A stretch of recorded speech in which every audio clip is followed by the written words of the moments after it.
What did it mean to live, to fight, maybe even to die for these deeply held beliefs? Yeah. We're aiming to uncover some maybe surprising facts and insights into this warrior code, especially this famous idea of making friends with death.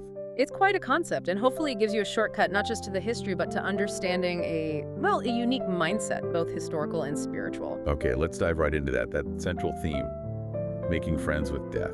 That sounds pretty extreme. It does, doesn't it? Yeah. For these Rajput warriors, though, it wasn't just recklessness, was it? What was really driving them to seemingly defy death? Well, it wasn't about, wanting it to end. It was about upholding something profound, a commitment. A commitment to what, specifically? Their core motivations, based on the sources, were things like protecting Dharma, which is more than just duty. It's like righteousness, the cosmic order they believed in. Okay, so like the fabric of their universe. Precisely.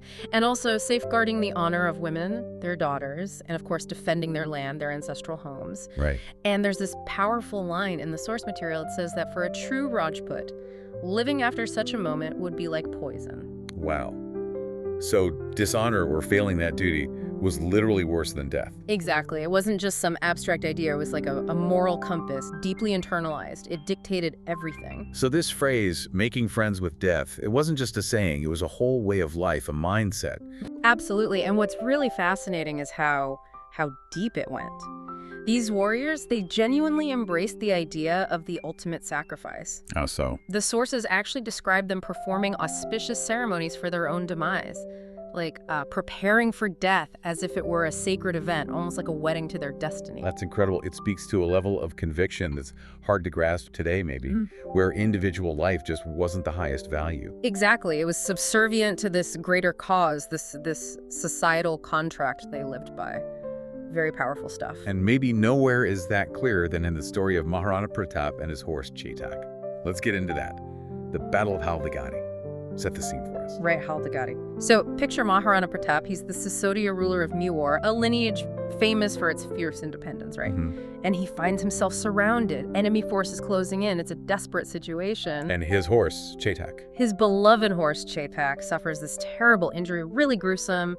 His intestines are dragging, a fatal wound, almost certainly. And Rana, Maharana Pratap, he's just torn apart. The thought of Chetak, his companion, dying without one last, heroic act, it's agonizing for him. So what does he do? What does he say to Chetak in that moment? This is where it gets really profound. The source highlights this incredible moment where Rana actually addresses Chetak as father. As father, to his horse. Yes. And the source makes a point of saying this isn't casual. Rana had apparently only ever called 3 others father before this moment. Who were they? The sun god at dawn, his actual birth father, Uday Singhji, and Lord Eklingji, who's a major deity for the Mewar royals. Wow. So placing Chetak in that kind of company. It just underscores Chetak's immense significance, doesn't it? Not just an animal, but a true companion, almost divine in that moment. That level of reverence is amazing. So how does this connection, this bond, play out on the battlefield, especially when they're insulted? Yes. That's where the legend just ignites. There's this moment where Baholul Khan, an enemy commander, shouts some insult, something like Hindu dog. And Chetak, despite this mortal wound, somehow makes this unbelievable leap, just launches himself onto Salim's elephant's howdah, the seat on top. Injured like that, he leaps onto an elephant. Well, it's described as this incredible act of defiance, pure loyalty, driven by Rana's command, yes, but also the shared spirit.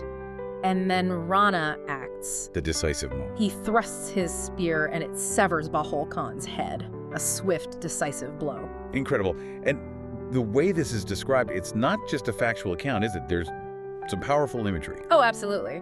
The description of the head falling at Rana's feet, it's intensely symbolic. It's compared to planets aligning. Planets, how does that work? Yeah, like a celestial conjunction. Each part represents a planet, metaphorically.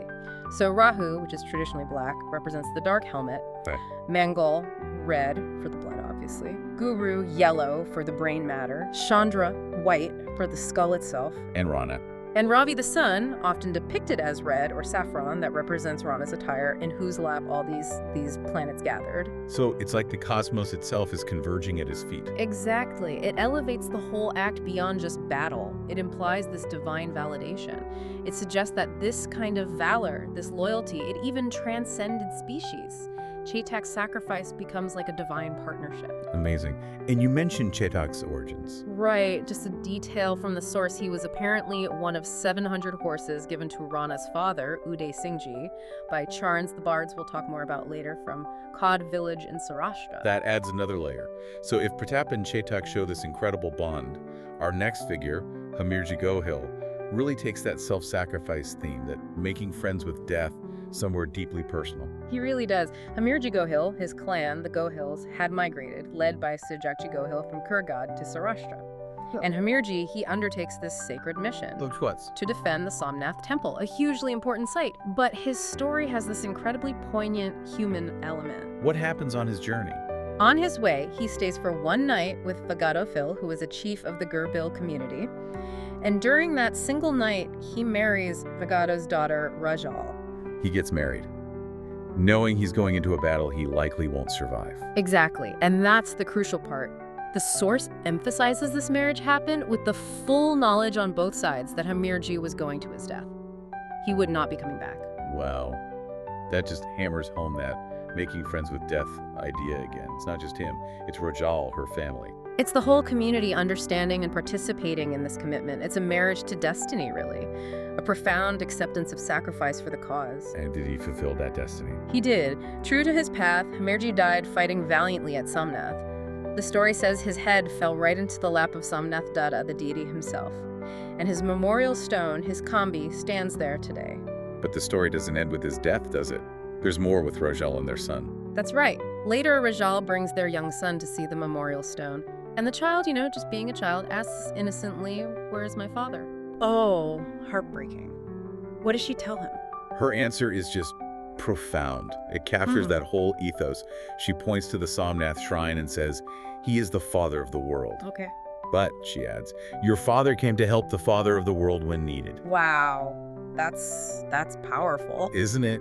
It's this incredible distillation of duty, sacrifice, and faith passed down to the next generation, and then the child anoints the memorial stone with sindoor, that red powder. A really touching moment. Such a moving scene. And it inspired a poem. Yes, it deeply moved a poet named Kavi Dad. He wrote, "Gadvaya Mare Hakorji Natithavu." It means, "Oh Maker, I don't want to be a deity." The poem basically expresses this preference for a life of real, impactful sacrifice, one that's remembered through simple, heartfelt acts like the child's, rather than becoming, a static idol covered in decorations. so better to live a life that matters, that leaves a mark, than just be revered passively. Exactly. It values the act, the impact over just the image. That's a powerful message. So we've seen valor on land, deep personal sacrifice. But this spirit, it wasn't confined to land battles, was it? Let's talk about Mokadaji Gohil, the Lion of the Seas. Mokadaji Gohil, yes, a formidable figure. He was the ruler of Piram Bet, which is an island near Pavnagar, and his reputation for prowess at sea was immense. So much so they called him Mokada Hanuman. Exactly. After Hanuman, the deity known for strength, flight, leaping across the sea, it tells you something about his command of the maritime world. He was even a pioneer, the sources say, in collecting tolls dawn on the sea, establishing authority out there. So a powerful ruler of the waves. But was he just about might? Or was there more to him? Well, what's really interesting about Mokadaji, besides the warrior aspect, is his shrewdness and his integrity. There's a great anecdote the sources share. Oh, tell us. Okay, so there's this merchant ship. The merchant tries to dodge the toll, claiming his cargo is just worthless dust. Trying to pull a fast one? Right. But Mokadaji is sharp. He says, "Okay, unload the dust." As it's being unloaded, a local blacksmith notices something. What was it?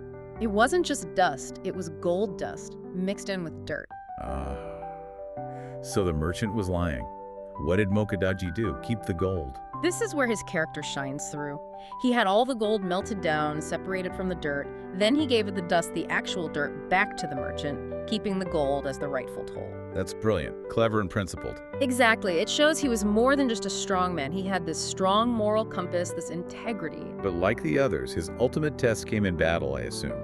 What kind of odds did he face? Daunting is probably an understatement. The sources say Mokkadaji, with just 200 Rajputs, faced an army led by Nasiruddin that numbered 22,000. 200 against 22,000. That's impossible odds. Absolutely. And when retreat was suggested, apparently Mokkadaji refused point blank. He basically said retreat wasn't in his blood, not part of the Rajput way, especially with ancestors like Bhishma from the Mahabharata and, of course, Maharana Pratap and his lineage. So, back to that core principle again. Making friends with death. He was fully committed. There was no other option in his mind. How did that final battle play out? It must have been legendary. It truly is. The accounts are almost mythical. Nasiruddin, the opposing general, was apparently so terrified of Mokkadaji's power, even knowing he was outnumbered, that he had himself tied to his elephant's howdah. Tied himself down. Why? So he wouldn't fall off or be easily pulled down in the chaos of battle. It speaks volumes about the fear Mokkadaji inspired, even against those odds. In the end. Mokkadaji's end. This is one of the most celebrated parts of the legend. His head was severed and fell at a place called Goka, but his headless body kept fighting? Kept fighting. Without a head. Yes. Driven by sheer will, sheer spirit, the story goes, his body continued fighting its way for another 7 kosh, which is roughly maybe 14 miles, all the way to a place called Kadadpar. That's beyond belief. Ah. It's pure legend, embodying that spirit completely. It absolutely is. Fighting literally beyond death. It's the ultimate expression of that indomitable will. And this is also captured in poetry. Yes, powerfully so. By another great poet, Kavi Kagh, he wrote a famous song, Matupadu Gogane Pathre. His head fell at Goga. And the poem, interestingly, mentions the ritual of taking tulsi leaves before battle. Tulsi, holy basil, it's sacred in Hindu tradition. Taking it was like seeking purity, protection before facing death. Another layer to that preparation. So, bring it all together. Maharana Pratap, Hamirji Gohil, Mokkadaji Gohil, these incredible stories passed down by these bards, the Charans. Tell us more about their role. How crucial were they? Oh, incredibly crucial. The Charans weren't just entertainers or poets. They were, in a way, the living historians, the moral record keepers of this society. Right. They were revered as worshippers of the very ideals they chronicled. Valor, yes, but also generosity, devotion, and critically, they were seen as truth tellers, often fearless in recording history, even when it was critical. So they shaped the narrative, the ideals themselves. Absolutely. Their narratives ensured these deeds, these sacrifices, weren't forgotten. They became the lessons, the benchmarks for generations. They're the ones who connect these threads for us, the unwavering commitment to dharma, to land, to honor, and that ultimate embrace of sacrifice. They preserved the collective memory, the conscience.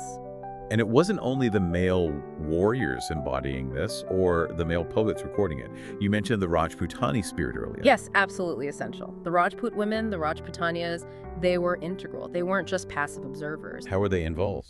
They were the ones who often taught the children these values through lullabies, songs of devotion, stories of these very heroes. They embodied, as some texts suggest, the spirit of Ambika, the nurturing mother goddess at home, but could embody Kalika, the fierce goddess of destruction when needed, either in spirit or sometimes even in deed. So it was a complete societal ethos, courage, conviction woven into daily life by everyone. Exactly. It prepared entire generations for the possibility, even the expectation, of profound sacrifice. It's quite something. These stories passed down like this, there really are so much more than just, old battle tales. Definitely. They're deep lessons, aren't they?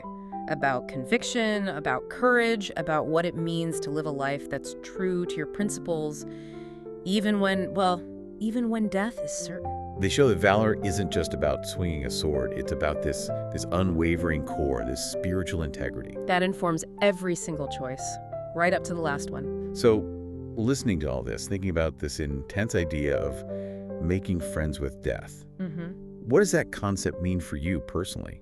Not on some ancient battlefield, obviously, but maybe in facing your own challenges today, or standing up for something you believe in. How do these ancient tales, this kind of unwavering spirit, how might they resonate in your own life? What does it mean to live a life of real purpose inspired by that kind of conviction?